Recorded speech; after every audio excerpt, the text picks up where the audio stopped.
Un nom de famille, ça peut cacher toute une histoire. Et aujourd'hui, justement, on va se pencher sur un nom marocain en particulier, Erdid, pour voir ce qu'il a à nous raconter sur ses origines. Alors, qu'est-ce que ça peut bien nous révéler, un nom comme ça? C'est la question qui va nous servir de fil rouge. On va mener une petite enquête en suivant les pistes de la langue, de la géographie et des traditions pour vraiment comprendre ce qui se cache derrière. Allez, on attaque. Pour commencer, la première étape, c'est de décortiquer le nom lui-même, de revenir à ses racines linguistiques. C'est vraiment là que se trouve la toute première clé. Tout part de là, de ces 3 lettres en arabe, RDD. Faut savoir qu'en arabe, ces racines de 3 lettres, c'est la base de tout un tas de mots. Et celle-ci, elle est particulièrement puissante. C'est en quelque sorte l'ADN du nom Erdid. Et là où ça devient fascinant, c'est quand on regarde tout ce que cette racine veut dire. On parle de force, de solidité, mais aussi de l'idée de repousser, de répondre, de contrer. D'ailleurs, en dialecte marocain, quelqu'un qui se bat pour ses droits, on dit que c'est un radad. On commence déjà à voir se dessiner le portrait, hein? Quelqu'un de tenace, qui ne se laisse pas faire. Bon, maintenant qu'on a le sens des mots, on va regarder la carte. Où est-ce que ce nom a pris racine?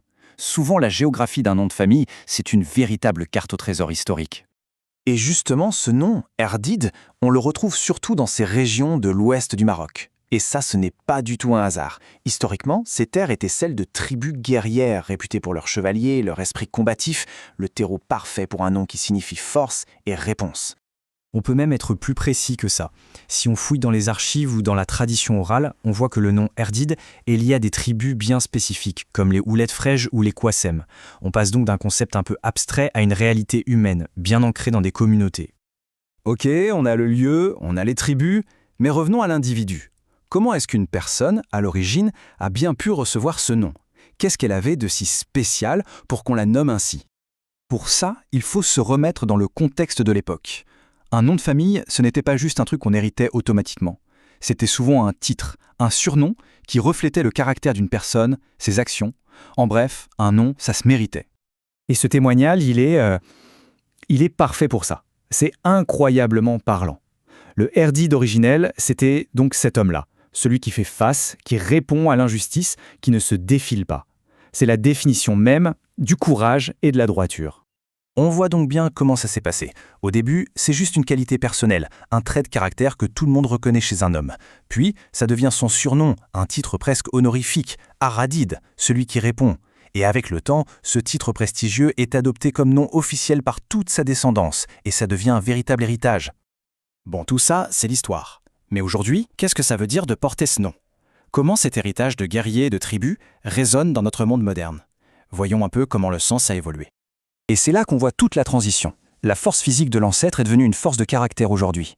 La réponse au conflit est devenue une réponse qui se fait avec sagesse. Le protecteur de la tribu est devenu le défenseur de la famille. Le nom a gardé son âme, mais il s'est adapté à une nouvelle réalité.